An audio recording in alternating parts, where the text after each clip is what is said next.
Je me souviens encore du moment où j'ai ouvert les yeux dans cette chambre d'hôpital, le goût du feu encore collé à ma langue comme un avertissement venu de l'enfer. Mon père pleurait silencieusement à mon chevet, et avant même qu'il ne parle, j'ai senti que ma vie venait de se briser. Ma mère était morte, et moi, j'étais la seule survivante d'un incendie que je n'avais même pas vu venir.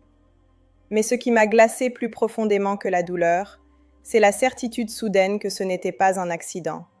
Car au milieu des cendres, une vérité atroce m'attendait. L'homme que j'aimais avait voulu nous tuer. Et dans le silence suffocant de cette pièce blanche, une seule pensée s'est levée en moi, froide comme une lame. Je ne laisserai jamais Daniel s'en sortir. Quand j'ai ouvert les yeux dans ce lit d'hôpital, la première sensation qui m'a envahie n'était pas la douleur, ni même la brûlure persistante sur ma peau, mais l'odeur du feu qui semblait encore coller à ma gorge comme un rappel cruel de ce que je venais de survivre.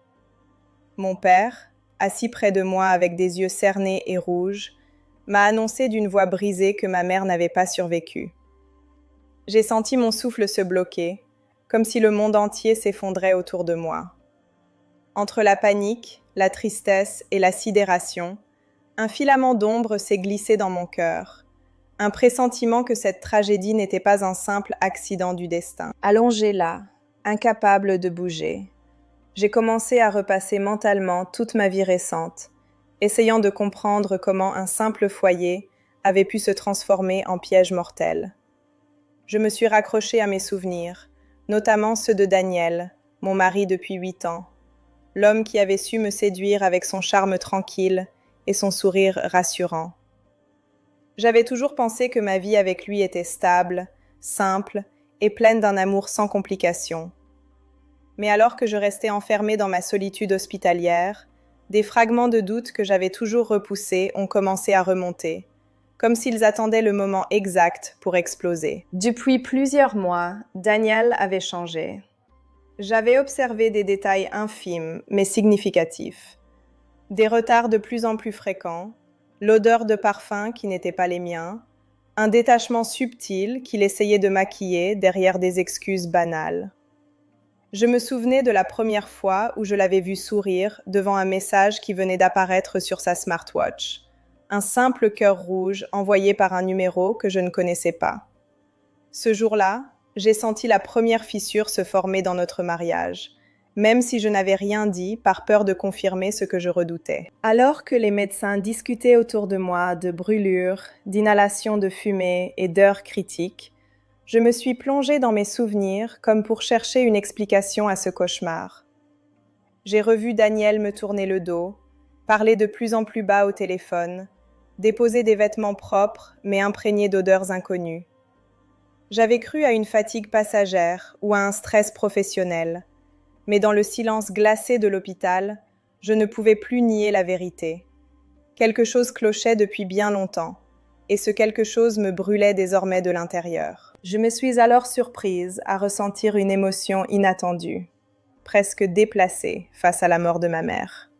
La colère. Pas une colère explosive ou bruyante, mais une colère froide, précise, qui s'installe lentement et s'enracine profondément. Je savais que je devais comprendre ce qui s'était réellement passé. Ma douleur n'effaçait pas mes instincts, au contraire, elle les aiguisait. Et dans cette atmosphère lourde et oppressante, j'ai pris conscience que mes soupçons envers Daniel n'étaient peut-être que la partie visible d'un mécanisme beaucoup plus sombre. Lorsque j'ai finalement eu accès à mon téléphone, encore tremblante et incapable de marcher seule, j'ai découvert un message vocal laissé par ma mère la veille du drame. Sa voix y était agitée, inquiète, presque essoufflée. Elle disait avoir vu Daniel dans son bureau avec une autre femme, qu'elle avait surpris une conversation violente où il ne prenait même plus la peine de cacher son mépris envers moi. Elle disait avoir tout enregistré, comme si elle sentait que la vérité pouvait un jour devenir une arme vitale. En entendant sa voix, j'ai été frappée par l'image d'une mère cherchant à protéger sa fille jusqu'au dernier souffle. Les enquêteurs sont passés me voir peu après, pensant que j'étais toujours inconsciente. Ils ne savaient pas encore que je les entendais, malgré mon apparente léthargie. J'ai écouté leurs murmures, leurs hésitations, leurs échanges techniques. Ils parlaient d'accélérants trouvés dans les décombres, de plusieurs foyers d'allumage, de traces qui excluaient totalement la thèse de l'accident. Ils parlaient aussi de polices d'assurance récemment souscrites, l'une sur ma vie, l'autre sur celle de ma mère, toutes deux signées par Daniel, en prétendant vouloir protéger sa famille. Mon sang s'est glacé à mesure que les pièces du puzzle se mettaient en place, révélant un plan calculé, méthodique, monstrueux. Les détectives ont fini par confirmer ce que je craignais depuis mes premiers instants d'éveil. Daniel avait orchestré l'incendie. Ce n'était pas un moment de folie, ni un accident malheureux, mais une décision volontaire destinée à nous éliminer. Tout, depuis ses absences suspectes jusqu'à la distance qu'il instaurait entre nous, avait mené à ce point précis. Il voulait se débarrasser de nous pour une femme plus jeune et un gain financier considérable. Et moi, couchée là, survivante involontaire d'un meurtre planifié, j'ai senti quelque chose de glacial prendre racine en moi. Sur les conseils des autorités, mon identité a été temporairement dissimulée. Daniel ne savait pas que j'étais vivante, et cela devenait une force insoupçonnée entre mes mains. Je me suis laissée porter par cette invisibilité comme on apprivoise une arme dangereuse. J'ai décidé de me taire, de ne rien révéler de mes souvenirs ni de mes soupçons, car je savais que la vérité devait être révélée au moment exact où elle frapperait le plus fort. La douleur de la perte de ma mère me déchirait encore, mais elle alimentait aussi une volonté froide et déterminée. C'est dans cet état d'esprit, entre fragilité et rage contenue, que j'ai commencé mon propre processus d'enquête. Je n'étais plus simplement une victime brûlée et hospitalisée. J'étais une femme prête à reconstituer chaque fragment de vérité, à écouter chaque écho laissé par ma mère, à suivre chaque trace que Daniel pensait avoir effacée. Je n'avais plus peur. Ce feu qu'il avait allumé pour me détruire, je le transformais en une lumière froide qui me guidait vers la justice. C'était le début de ma vengeance silencieuse. Lorsque j'ai recommencé à marcher, encore faible mais animée d'une détermination nouvelle, ma première action a été de surveiller Daniel à distance. Grâce à des contacts discrets et à l'aide des enquêteurs qui travaillaient en parallèle, j'ai découvert qu'il avait déjà emménagé sa maîtresse dans notre maison, comme si mon absence n'était qu'une formalité. Il se comportait comme un veuf éploré devant les assurances, mais comme un homme libéré devant elles. Cette duplicité, si froide et si calculée, ne faisait que renforcer mon désir de le confronter avec la vérité qu'il pensait avoir enterrée sous les cendres de notre vie. J'ai appris qu'il comptait toucher l'argent de l'assurance dans les jours suivants. Il avait élaboré une version convaincante, pleine de larmes fabriquées, et les organismes semblaient prêts à le croire. Je savais que je n'avais qu'une courte fenêtre pour agir, pour détruire son mensonge au moment exact où il atteindrait son sommet. C'est à ce moment que j'ai pensé à l'enregistrement de ma mère.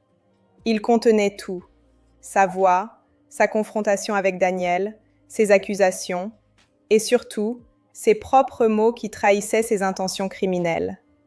Ce fichier audio était désormais mon arme la plus puissante. En utilisant un ancien compte mail de ma mère, je lui ai envoyé un message. Court, simple, suffisant pour semer la panique. Nous devons parler. Je sais ce que tu as fait.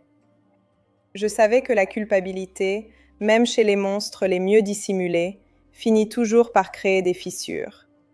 Il a répondu immédiatement, cherchant à comprendre, à temporiser, à s'assurer que je n'avais pas survécu. Son désarroi transparaissait dans chaque mot. Je lui ai donné rendez-vous dans les ruines de notre maison, un lieu symbolique, le nœud de tous ses crimes. Le jour venu, Daniel s'est présenté, nerveux, en scrutant chaque ombre comme s'il sentait que quelque chose lui échappait. Lorsqu'il m'a vue, vivante, debout, le choc a traversé son visage comme une décharge électrique. Il a essayé de mentir, de m'enrober dans ses mots vénéneux, mais je n'étais plus la femme naïve qu'il manipulait depuis des années. J'ai joué l'enregistrement de ma mère. Les mots de Daniel y résonnaient avec une clarté brutale. Sa colère, son mépris envers moi, ses projets sordides. Son visage s'est décomposé. Au moment précis où il commençait à paniquer, des silhouettes policières se sont avancées derrière lui. Les agents, qui m'avaient suivi à distance, sont sortis de l'ombre pour l'arrêter. Daniel a tenté de rejeter la faute, a parlé d'un piège, d'un malentendu, mais toutes ces excuses s'effondraient devant la somme accablante de preuves. L'assurance, les accélérants, l'enregistrement, ma survie. Lorsque les menottes ont claqué autour de ses poignets, j'ai senti pour la première fois un souffle de paix.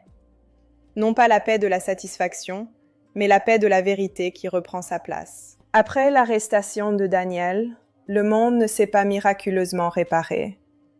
La douleur de la perte de ma mère continuait de me frapper tôt le matin, tard le soir, au détour de conversations inexistantes. Mais il y avait une forme de lumière qui traversait désormais mes journées. Une lumière née de la certitude que la justice avait été rendue.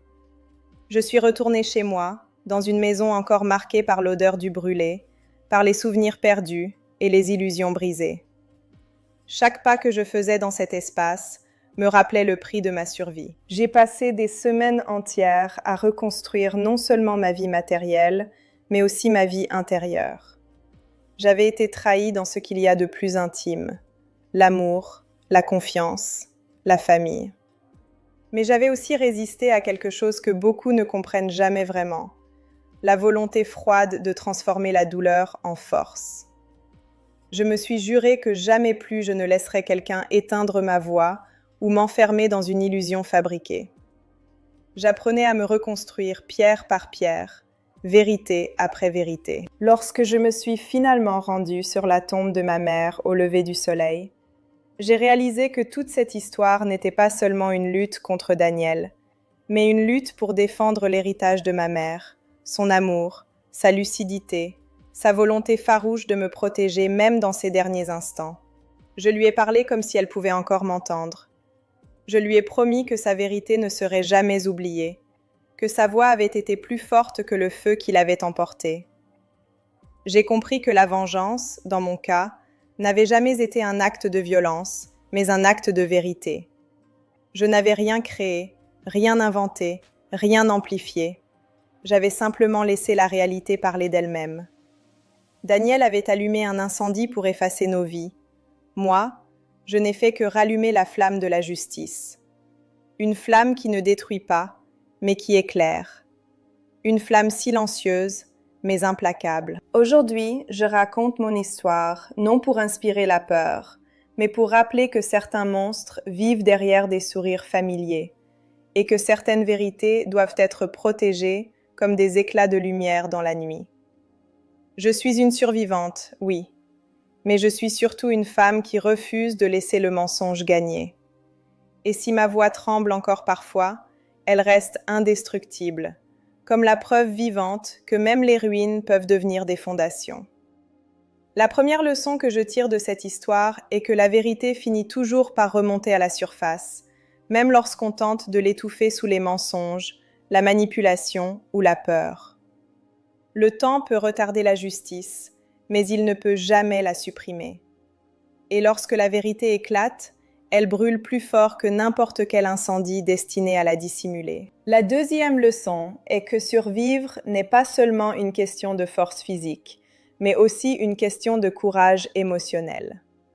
Relever la tête alors que tout s'effondre, affronter la trahison, accepter la douleur et continuer à avancer demande une résilience que l'on ne découvre qu'au cœur des pires épreuves. C'est dans ces moments que l'on apprend qui l'on est vraiment. Et enfin, si mon histoire résonne en vous, si elle vous rappelle que personne ne mérite de vivre dans l'ombre du mensonge, alors je vous invite à vous abonner pour entendre d'autres récits où la vérité finit toujours par triompher. Votre soutien me permet de continuer à partager ces voix, ces luttes et ces victoires silencieuses. Merci d'être là et prenez soin de votre vérité.